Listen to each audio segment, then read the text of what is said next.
Welcome to This Explainer. Okay, let's dive right into this truly fascinating and honestly structurally beautiful standard, IAS 12. If you've ever looked at a company's financial statements and thought, wait, why doesn't the tax they actually owe the government match the tax expense on their P&L? Well, you are definitely in the right place. Today, we're going to completely map out the true journey of a company's income taxes, focusing heavily on how current tax calculations interact with the often misunderstood world of temporary differences and deferred taxes. So, here is our roadmap for today. We're going to hit current versus deferred tax, calculating current tax, the temporary difference engine, the routing rule, the Wellington Company case, and finally, financial statement presentation. Let's get started. Section 1. Current versus deferred tax. To really grasp IAS 12, you have to wrap your head around the fact that companies are essentially dealing with two completely distinct realities. On one side, we have the immediate cash reality of what the tax authorities are demanding this year. We call that current tax, and it's strictly calculated based on the rules of the Income Tax Act. It's basically what is payable or maybe recoverable right now. On the other side, we have deferred tax. Think of deferred tax as the accounting bridge. It reconciles the gap between the accounting rules we use to report to our shareholders and the tax rules we use to actually pay the government. Section 2. Calculating current tax. Now, current tax isn't always some perfectly predicted number. Imagine our current year tax estimate is $16.2 million. But let's say last year we actually had an underprovision of $2.1 million. That sits as a debit balance because we basically recorded too little expense last time around. Well, we've got to make up for that now. So we simply add that $2.1 million underprovision to this year's $16.2 million estimate. That gives us a total current tax expense charged to the P&L of $18.3 million. However, here is where it gets interesting. If you look at your statement of financial position, your current tax liability will strictly just be that $16.2 million. You might be wondering, why? Well, it's because that prior year's underprovision of $2.1 million, that has already been settled and paid off in the real world. So while your P&L takes the hit for $18.3 million to correct the past, your balance sheet is only going to show what you actually owe the government today, which is $16.2 million. Moving on to Section 3, the temporary difference engine. All right, rather than relying on rote memorization, let's build the actual logic of this two-world paradigm. To find the gap between the accounting world and the tax world, we just follow three very mechanical steps. Step 1, find the carrying amount of an asset or liability. That's simply its value according to our accounting standards. Step 2, determine the tax base. That's the value according to the tax authorities. And step 3, you just calculate the temporary difference between those two numbers. It really is that straightforward. Let's actually zoom in on step 2 for a second. For an asset, the tax base is essentially the future deductions you are allowed to take against taxable economic benefits. But what if recovering that asset has literally zero tax consequences? Well, here is a rather clever standard-setting logic hack. The rules say we deliberately make the tax base exactly equal to the carrying amount. Because they are the same, the temporary difference automatically becomes zero, which means no deferred tax is generated. It's a highly logical, elegant workaround to make sure we only ever account for real future tax impacts. Now, once you calculate that temporary difference, it's going to fall into one of two buckets. If the carrying amount of an asset is greater than its tax base, you've got a taxable temporary difference.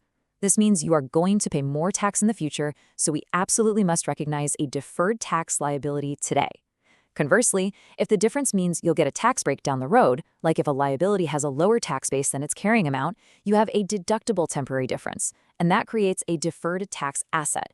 A good rule of thumb to remember, if your deferred tax asset goes up, that acts as a credit or income to your P&L. If your deferred tax liability goes up, that's a charge or an expense. Section 4, the routing rule. Okay, so we've calculated our tax. The next major hurdle is figuring out exactly where this movement belongs. Does the expense or income hit the profit and loss statement, or does it bypass it entirely and go straight to other comprehensive income, also known as OCI? Here is the absolute golden rule of tax routing. The tax simply follows the base transaction. Think of the tax as a shadow.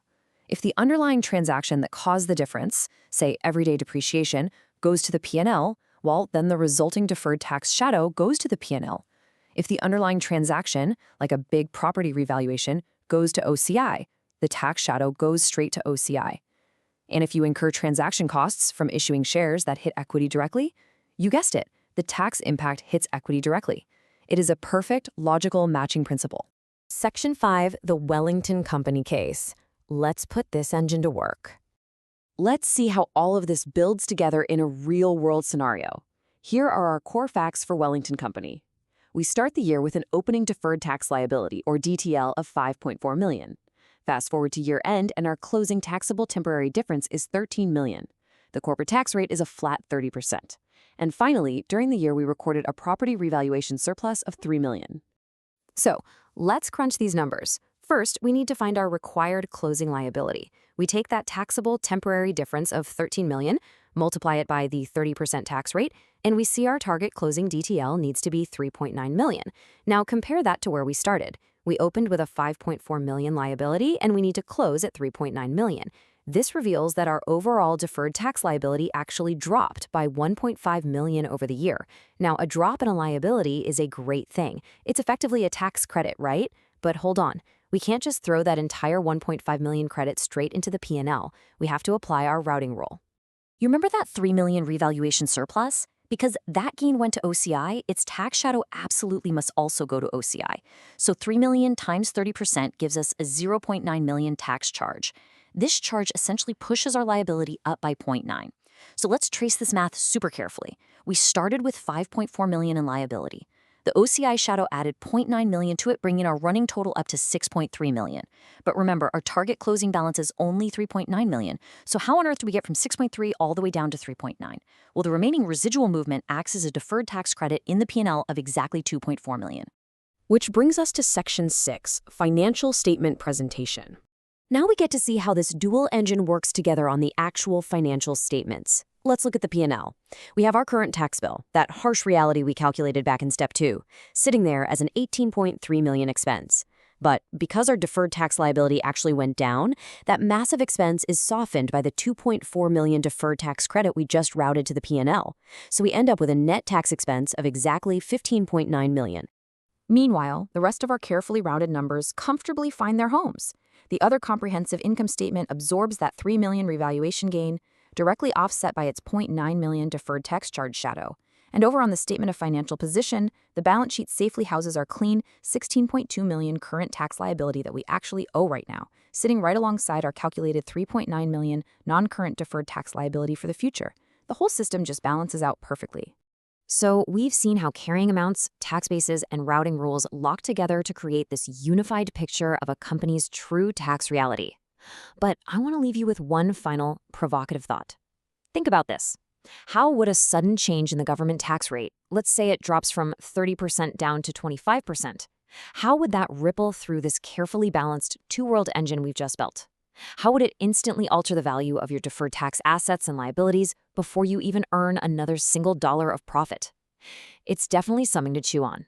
Thank you so much for joining me for this explainer. And as always, keep questioning the numbers.